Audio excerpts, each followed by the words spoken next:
Staci, can you tell us about your experiences with dealing with people? I'm sure you encounter people from all different walks of life. Right. Can you just tell us about it? Absolutely. The one thing that there's a phrase that I always like to say is there's a home for somebody, there's a home for everybody, which means that, just because a person may see a property and it's a very large home, that could, be a certain type of person. You could be dealing with a type of person that likes a smaller home, etc. There's a home for everyone, which means that you're going to deal with everyone, and you have to go into this industry with a very open mind, and understand that you will hear a lot of sob stories. You'll hear a lot of people who have I call them the squeaky wheel, where they don't understand, especially in single-family residence, which is mainly what I deal with, don't understand how to maintain a home.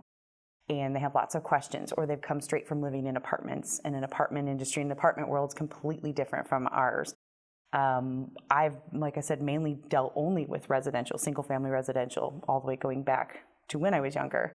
So my understanding is that a lot of people, I kind of take for granted that it isn't like the ship where you call and say, hey, this isn't working, that's not working, I need help. There's certain things that as a tenant you have responsibility for.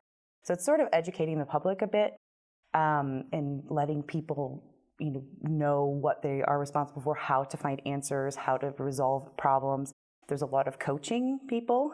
I find that sometimes you have that fine line where you don't want to be a counselor.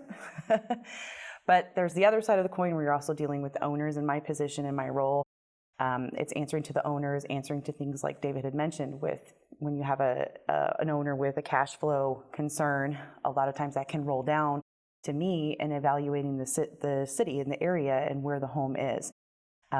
You have to have a really firm understanding that everybody's different, everybody has a story, everybody has a background. That also, at the end of the day, it's my job to make sure that that they're performing, that they're in the home and they're performing. So it is a bit of hand-holding at times, and it's also a bit of tough love at times. But then you also have the tenants that you never hear from, and you got to check in on those because you don't know what's going on. So there's the kind of the training the public a bit too, especially with how we're set up. Is I'm the main contact, so that means I'm the one that gets the calls at 2 a.m. and gets the texts in the middle of the night and those sorts of things.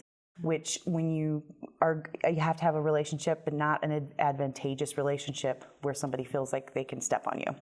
So it's maintaining that I am still the person that collects the rent from you, sort of fine line.